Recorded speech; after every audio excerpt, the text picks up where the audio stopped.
negatif biasanya. Muncul Ya, kata positif negatif itu biasanya di hipotesis penelitian. ya baik Bu. Oke, lanjut. Berikutnya siapa ya? Billy Sanjaya.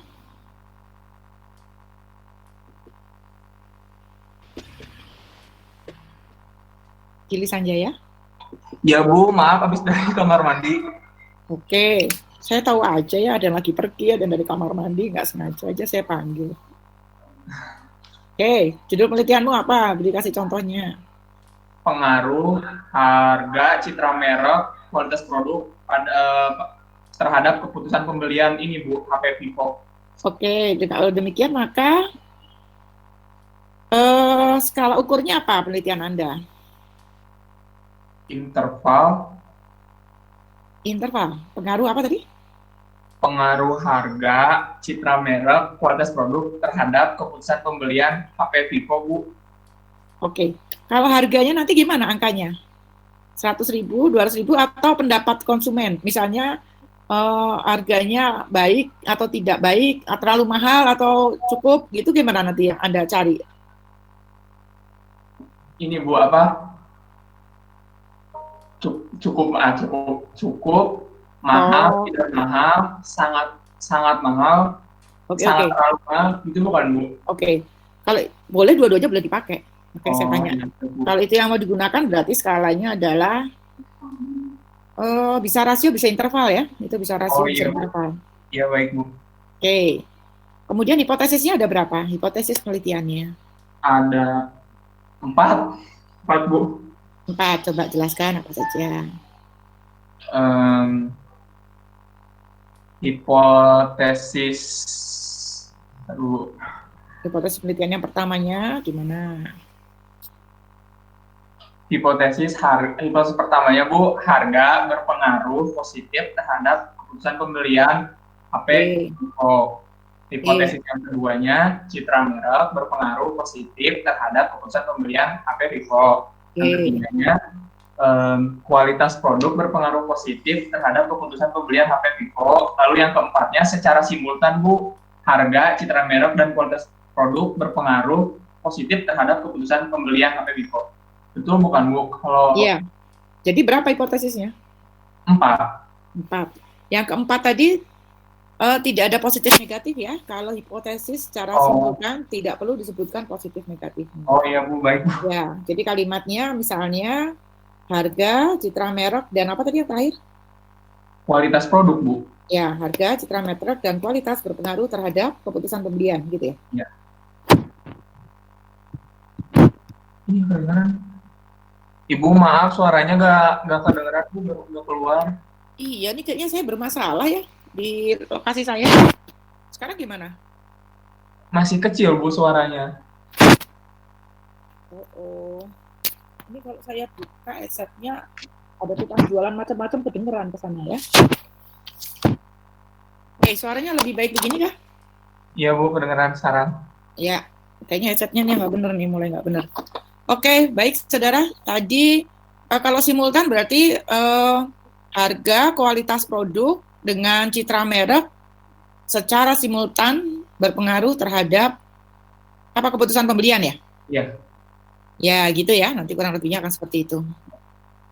Oke, baik saudara, kita sudah Baik diskusi Bu, terima kasih Bu. sama-sama terkait dengan beberapa contoh ya. Nih, MO udah keluar, pemasaran keluar, keuangan keluar, SDM juga keluar. Bagaimana pengukuran skalanya terkait dengan variabel-variabel penelitian Anda, kemudian eh, terkait dengan hubungan antar variabelnya sudah kita diskusikan. Minggu depan kita masuk ke pengukuran variabelnya ya, lebih detail. Nanti kalau dalam UP disebut sebagai operasionalisasi variabel. Oke, sampai sini ada pertanyaan nggak saudara? Silakan kalau ada yang mau ditanyakan. Ibu izin bertanya, Silakan. Ibu kan Novita ngambil pengaruh kualitas sama harga, pengaruh kualitas produk dan harga produk terhadap minat beli Oppo di Bandung. Tadi kan apa sih variabelnya sama kayak Billy Ibu. Nggak apa-apa, cuman kan Nopi yang ditelitinya cuman dari 2 variabel independen, Bu. Produknya sama nggak? Beda, Ibu. Kalau Billy kan Vivo, kalau Nopi Oppo. Nggak apa-apa. Kalau beda nggak apa-apa. Ya, baik, Bu. Ya, nggak masalah. Oke, ada lagi yang lain? Ya, Bu, makasih, Bu. Ya, sama-sama. Yang lain? Kenapa tidak apa-apa? Karena keputusan pembelian di produk Vivo sama Oppo berbeda ya, gitu. Sehingga tentu saja tidak apa-apa masalah penelitian itu dibedakan. Respondennya juga bisa berbeda, kan? Kan pasti Anda memberikan kuesioner itu kepada responden yang menggunakan HP dan meminta preferensi dia kan tentang apakah dia punya minat beli terhadap produk Oppo atau Vivo gitu ya. Jadi nggak apa-apa, penelitian itu sama variabel X-nya tetapi beda produknya atau berbeda objeknya. Ada lagi yang lain? Jika tidak, saya akan akhiri kuliah kita hari ini, saudara. Tolong saya diingatkan, Bu. Ya. Gimana, Nuri? Ibu izin bertanya. Oke. Ibu kan di skala pengukurannya itu ada 4.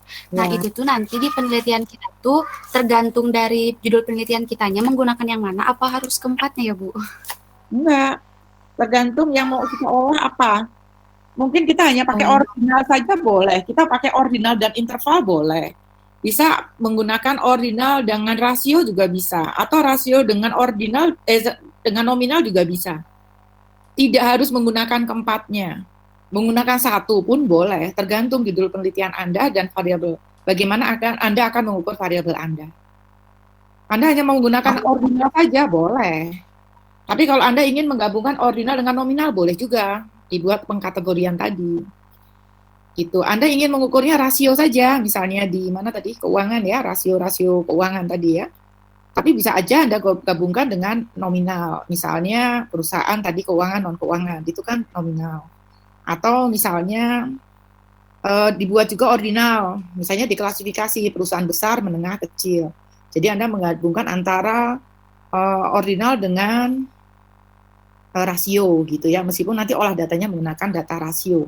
Ordinalnya itu biasanya pada saat deskriptif aja, analisis deskriptifnya Anda gunakan data ordinalnya. Gitu, Nuri. Ya, Ibu, baik, Bu. Makasih. Salah satu minimal. Ya, makasih, Bu. Sama-sama. Ada lagi yang lain? Ibu, Ya, silakan. Amanda. kalau yang untuk kutipan yang menjorok itu, definisinya itu harus yang lebih dari 4 baris atau yang 2 baris, Bu? Aduh, saya panduannya ada tuh ya. Seingat saya sih lebih dari 3 baris. Tapi panduannya. Itu yang buat di kerangka pemikiran aja atau di latar belakang juga seperti itu, Bu? Biasanya di latar belakang kita tidak tulis kutipan langsung. Latar belakang itu tidak lazim ada kutipan langsung. Kutipan langsung itu biasanya di kerangka pemikiran atau di kajian pustaka, nanti yang kita bahas setelah UTS. Oh iya Ibu, terima kasih Ibu. Oke, ada lagi yang lain? Ibu mau bertanya. Silakan. Ibu kan kalau di judul misalnya di sektor otomotif katanya harus semuanya yang terdaftar di BI. Ya. Nah, kalau misalnya kalau cuma sebagian itu harus ada alasannya. Iya, betul. Ibu kalau alasannya misalnya di perusahaan otomotif itu kan yang Pipit ambil cuma 7. Soalnya cuman 7 perusahaan itu yang penjualannya itu menurun tapi harga sahamnya ada yang mengalami kenaikan. Itu gimana, Bu? Enggak. Variabelnya apa? Harga saham ya? Iya, Bu. Oh, boleh. Oh, boleh kalau gitu. Boleh. Ya, argumennya. Ibu. Itu dalam kaitan penentuan teknik sampling ya. Biasanya kalau seperti itu nanti kan populasinya adalah semua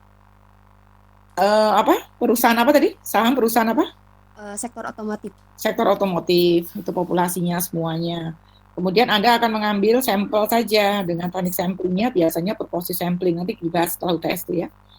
Purposive sampling dengan kriteria tertentu. Kriteria tertentunya adalah misalnya saham-saham yang selama beberapa bulan terakhir ini mengalami penurunan, misalnya gitu. Ada lagi? Makasih, Ibu. Oke. Izin bertanya, kalau misalnya dalam sampling itu kan Bu, misalnya nih Bu, perusahaan perbankan yang terdaftar di BI, misal Bu. Nah, saya mengerucut lagi misalnya yang masuk ke dalam indeks LQ5. Nah, udah itu masuk lagi saham perbankan yang BUMN gitu, Bu. Itu seperti itu ya, Bu.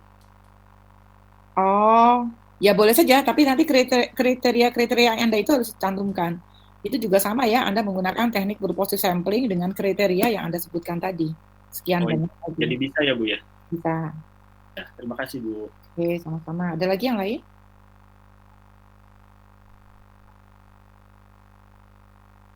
Oke, kalau tidak ada, terima kasih atas perhatiannya, saudara.